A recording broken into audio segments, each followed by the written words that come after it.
I like to say that really political participation for the Black Church is a necessity. And even though we may think we are not in the majority, the statistics show clearly.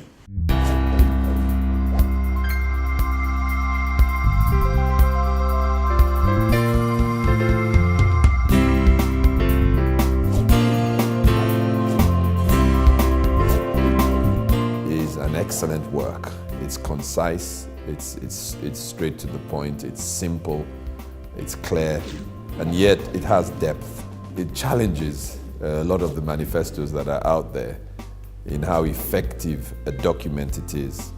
We exist to be the bridge between the Christian world and the political world. It's exciting to see today coming to reality. It's historic. It's really important that we don't separate ourselves from society, but that we engage. And part of our engagement is engagement in the political arena. I do hope that our churches will engage positively with this agenda and ensure that we are able to convey the essential message across the groups. Get out on election day, use your God-given right and vote, and together we will choose the godly leader that God has ordained for us in this country. Let's make sure, firstly, that we turn up and we vote, but also that we engage in the conversation that will take place around the election. And let's pray.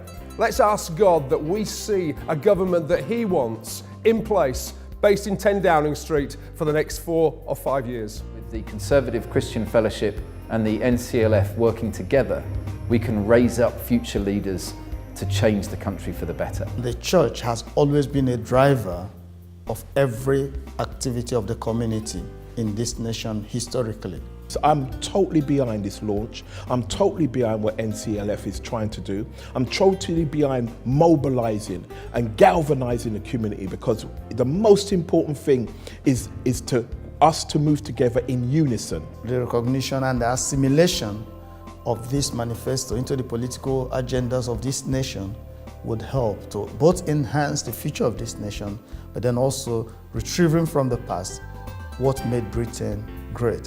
I am so thrilled to be here. If you'd asked me a year ago, I would have had no idea about politics and how I can engage in public life. I'm definitely not going to let my vote go to waste. The Black churches do a fantastic job in our communities. I'm really grateful to all of those in all of our Black churches for the work they do on all of our behalf, for the difference they make. I think this manifesto will make an important contribution to our political debate. Biblical teaching calls us to act, it calls us to reach out, it calls us to engage, and that engagement is by definition political. You will have your own views on the politics of the moment and different political parties, but it would be a travesty if you sat down and did not act, did not vote.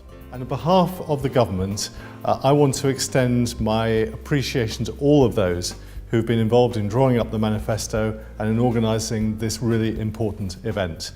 We'll all study the content of the manifesto very carefully, take note of what it's asking us to do, and I hope listen very carefully as we shape our platforms for the coming election and the coming Parliament. And what I want to see is not just a big impact in communities that we are now starting to see that the manifesto reflects, but also an impact, a big impact on our politics. I'd like to see people from the churches really getting involved in the political parties, bringing their convictions, bringing their faith, bringing the values that are the result of their faith, and working to transform our politics. I think that's what we're going to see happening. Politics, trust in politics, needs to be rebuilt, and I believe members of the Black majority churches have got a really important part to play. Let us all focus on this document from our different specialisms. It's not just voting, but it's also there are some of us who are called into that political sphere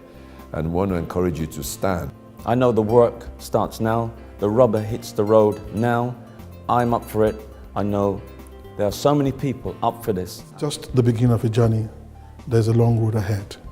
We now begin to work together to give visibility and voice to the excellence that our members of our communities have been offering over the years. This is a time of hope for the church. Great leaders live to bring solutions to their communities. That's what leadership is about. I think today the church took on leadership. Let's combine ability with opportunity so that we can impact much for this country. I thank you all for the privilege to serve.